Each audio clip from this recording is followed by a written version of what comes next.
weltare ɓiɓɓe fulɓe andu diine ma fedde heblo sukaɓe afrique kamɓe yeɓoɓe aya weltare tv kabaruji ɗemgal pullar guddi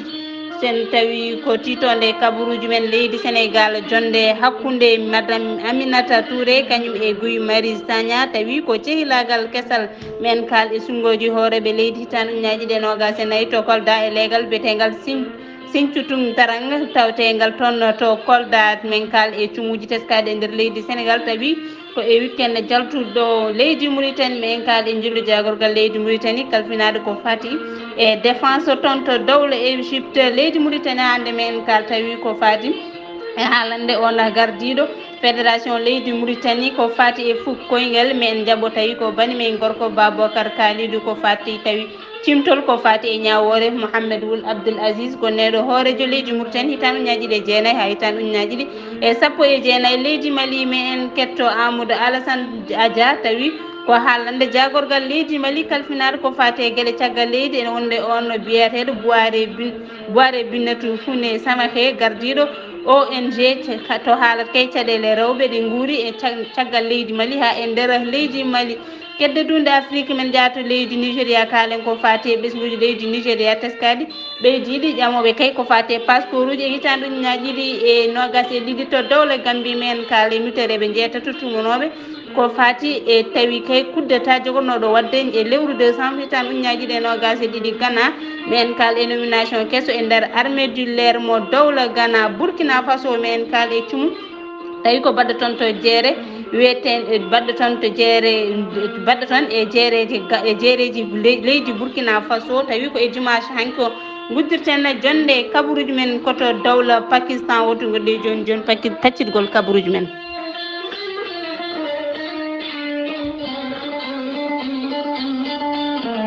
ko adi ko eɗen natana kabaruji men e ɗemgal pular men ketto communiqué ceerno Djiby Sy e sawtowol haali Abouba Gurel Teyya tawi ko e sawtowol Sar Abdoulaye Sarr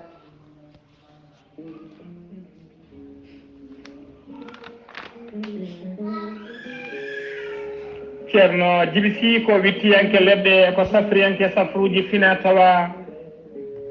ceerno Djiby Sy ko jaaɗindo ɓala walla edanowal kala ceerno Djiby Sy ko laaɓɗo reedu malaɗo woni omo safra rafiji kewɗi ɗi jiiɗa ciirola ceerno Djiby Sy ne safra wonduɓe kista wonduɓe fibrome dogan sita wonduɓe diabète tension cholestérol asmo ɓandu ƴakkoru ɓandu musoru ceerno Djiby Sy ene yaruno ɓe rewɓe ronkuɓe sowade e rewɓe dartoraɓe kala ceerno Djiby Sy ne jogui leɗɗe fannuji tati hen fannu goto sa wutorima ɗum fodde sappo e tati raffini yaltayma ha laaɓa fannu ɗiɗaɓo sa ƴetti ɗum fodde sappo e jeenayi raffini yaltayma ha laaɓa fannu tataɓo waddete koye gawri samme walla gawri suuna woni ndemiri so tawi a waɗi no wirumani ko famdi kala fodde temedde raffini yaltayma ha laaɓa ceerno Djiby Sy ne yawran ɓen worɓe ustoraɓe gorago e yawɓe yitade koye mumen e on fannu kadi omo andina wonduɓe on rafi e oɗo saaha joni madde leɗɗi kesi pula biyeteɗo muuɗa hirda ko joni joni ƴetta ɗum jeeya tigui tigui nafoore mum hano hannirta ni ceerno Djiby Sy caggal nde waɗi tourde leydi Sénégal arti oɗo saaha joni omo tawe nder leydi Mauritanie to base makko mawɗo taweteɗo to légal nettek sara jeera nettek kala jiɗɗo jokkodirde ceerno Djiby Sy numéro mum téléphone ko 47 22 80 84 ko kañum woni numéro makko appel ko kañum kadi woni numéro makko WhatsApp kala noon donc heɓdiri ceerno Djiby Sy omo gollodo mi ñii kono wiye ceerno Alassane Sy numéro mum ko 32 62 04 99 walla mbaɗa 48 10 00 13 so tawi a heeɓi ceerno Alassane Sy ene wayno ko ceerno Djiby Sy keɓɗani ceerno Djiby Sy ne wiye dendagal kiɗine mum kala to mbawɗa wonde so Mali so Sénégal so Mauritanie so Belgique so Europe so Asie to mbawɗa wonde kala leydi kala continent so tawi on pamodiri leɗɗe ma jette hano hannirta ni ceerno Djiby Sy ko bawɗo listihar ko indema inde nene ma dokkatamo haala ko wone ɓerde ma ha mbiya yoni tawateɓe nder leydi Mauritanie ko ujunere mbuɗo uguya tawateɓe nder leydi Sénégal e dendagal leyɗele taariɗi leydi Mauritanie ko temedde nayyi CFA kala jiɗɗo nedduɗo haalis waɗnede listihara mbaɗata 77 653 03 67 ko numéro makko weeva ko numéro makko kadi orange money ceerno Djiby Sy ko laabdo reedu malaɗo wune so tawi o yennama ka miskino safruma ha mbiya weng tawa hay mbuuɗa yoɓani ceerno Djiby Sy mbadden danɗo faade makko.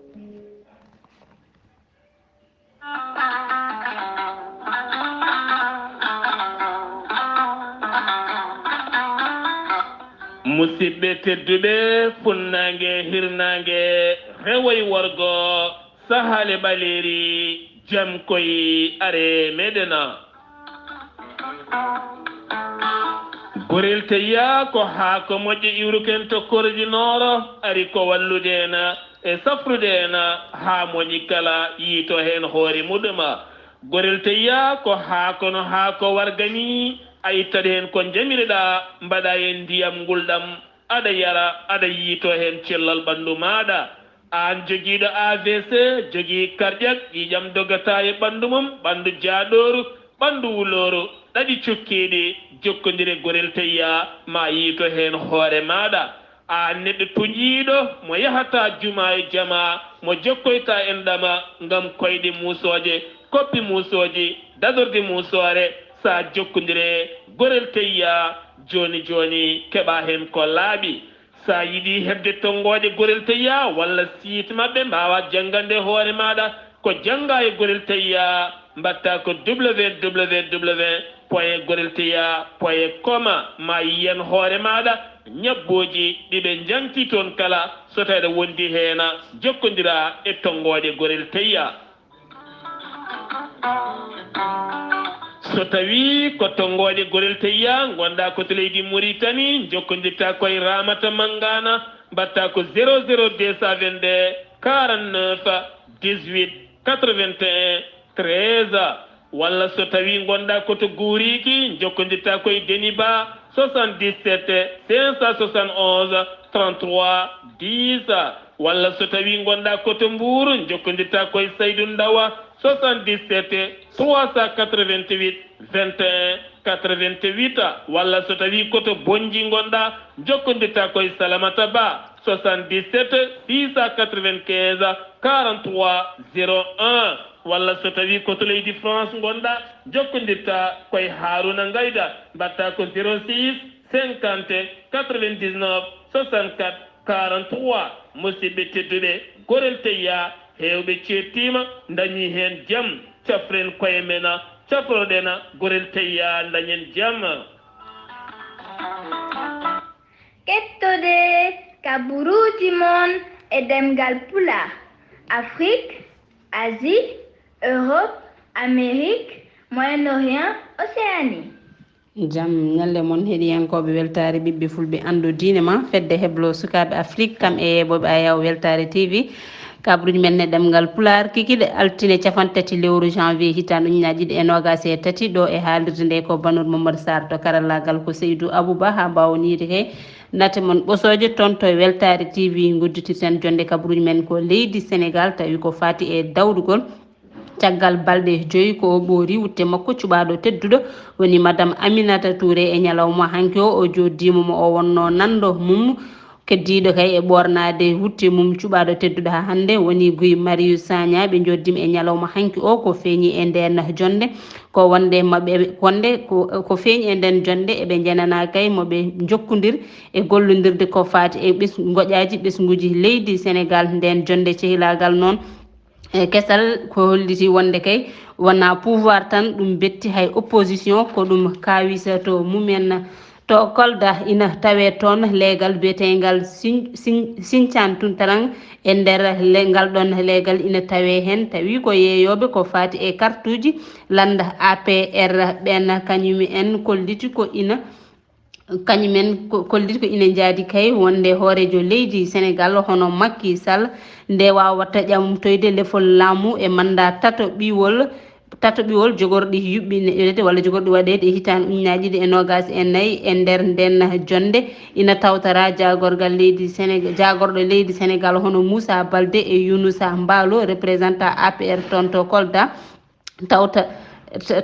tawtarama nden jonde e ñalawma hanki o ko ɓeydi e nden jonde wonde ma comité ji ɗiɗi goɗɗi ɓeyde e nder ngal ɗon leegal Sinthiane Tuntaran ngam kay wawde ɓeydude yeewa ha carte jeeteɗe toon ɗe woni carte landa APR wawa yeyede no fewi ɓe kolliti wonde ɓe ngala sikke kala coɗɗo ngal ɗon kartal ina yaadi kadi ina suuɓi hoorejo leydi Macky Sall ngam hitande ujunaje ɗiɗi e nogas e nayyi bipse kadi e gouvernement leydi Sénégal mbawi nanodirde e sifodirde taw ko ñamande taw ko ñamande tekkude capanɗe jeegom milliard ngam kay wawde fewnude lawol banggue rewo leydi Sénégal to ɓe mbiyata VDN lawol tawtegol hakkude Dakar e Saint-Louis e nden sifande hollitama ma foto wawde finasde ngal ɗon gollal tawi ko lawol pewdetegol ngol taw ñamande nde yoɓirte kay ko par lebbi jeegom kala walde eɗen yoɓirte ko par lebbi jeegom kala nden ñamade joggol mum ma yah ha duuɓi jeetati ina teska e nder leydi Sénégal tawi ko weekend jawtuɗo o tan cumuji e caggal cumu tan to Touba to jeere Okas jamma hanki o to Saly Vélingara ko galle goto tawi jeeyi ɗum ko imam tawi jeeyi ɗum ko imam on moɓe mbiyata imam noon ko kañum jeeyi galle o sumi galle mum sumi e jamma hanki o ɓe kolliti saabi ngun cumu ko masa courant ha wawi yoɓade hen fittandu neɗɗo goto ɗum waɗi e kala e saaha yimɓeɓe ina jertine so tawi ala ko heddi neɗɗo ina leelo yo ƴeew kay ko sengino ko andine wawi sengtade wawa sengtude ɗum saabu courant ina wawi kuppude e nder jamma he artira doole jeeya sababu ɗin masuji courant jonde jagorɗe leydi Sénégal jogornoɗo kay yuɓɓinede toon to Thiès ñalde jeegom lewru février fandu wattama ñalde jeenayyi ndun lewru février sababu jillu hoorejo leydi Sénégal woni Macky Sall to Abidjan wuuro lamorgo ngo dowla Côte d'Ivoire ko fati e jeenari innirande Houphouët-Boigny ko fati kay e recherche kam e la paix tawi yuɓɓintu ɗum ko UNESCO ko ha hande e on kabaru président Macky Sall tottata ndina jeenari ko biyeteɗo Angela Merkel e dow inde mennoɗo ardade leydi Sénégal woni président Abdou Diouf ɗum waɗi nden jonde jagorɗe leydi Sénégal jogonnoɗo kay wadde ñande jeegom lewru février hitande ñaƴƴiɗe nogas e tati toon to Thiès wattama ñande jeenayyi lewru février loi ponnoɗo waɗede walla mbiyen wotede ko fati e luugol galleji e nder leydi Sénégal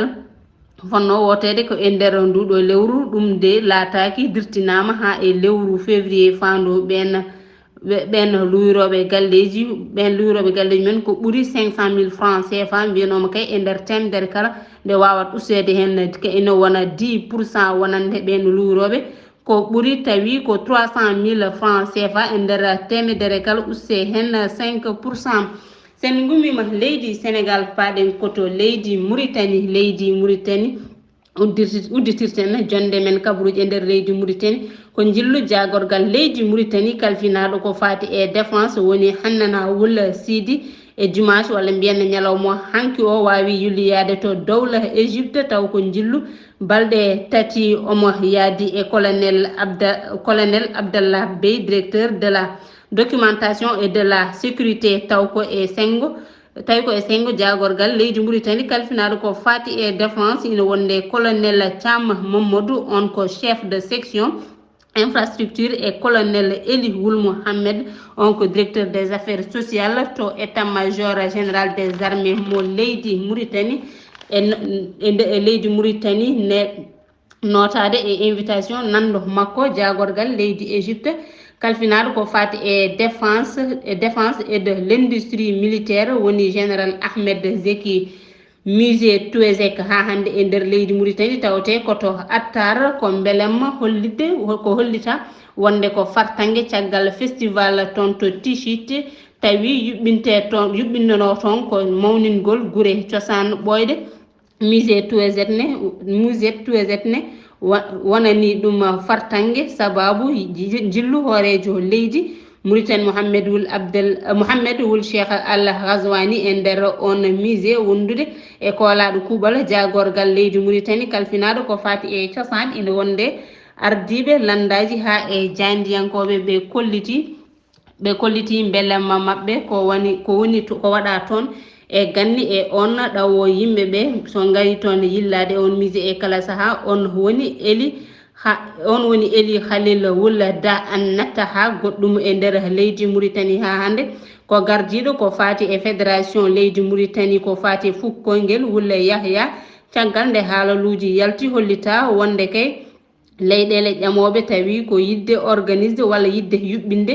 coupe d'Afrique des nations hitan uñaji ɗi e nogas jeeyi wiya wonde won leydi ndi o wonani kanko noon o holliti o haala ala ɗo o haali ɗum o haalani guila adantene o jogorani haalde ɗum jaɓɓorɗen ko banimen gorko Babacar Kalidou tawi ha hande ko fati e kabaruji e nder leydi Mauritanie tawi ko cimtole ñawore Mouhamed Wulla Abdoul Aziz gonnoɗo ala mbiyen gardinoɗo leydi Mauritanie e hitan uñaji ɗi e jeenayyi ha hitan uñaji ɗi e sappo e jeenayyi duuɓi sappo.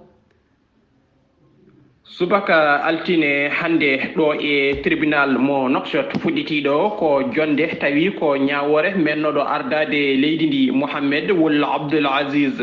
e wondude e yoga e ɓewo tumda to banggue guyka e nder duuɓi sappo jawtuɗi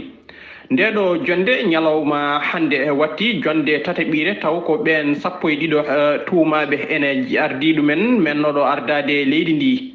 e wondude e ɓen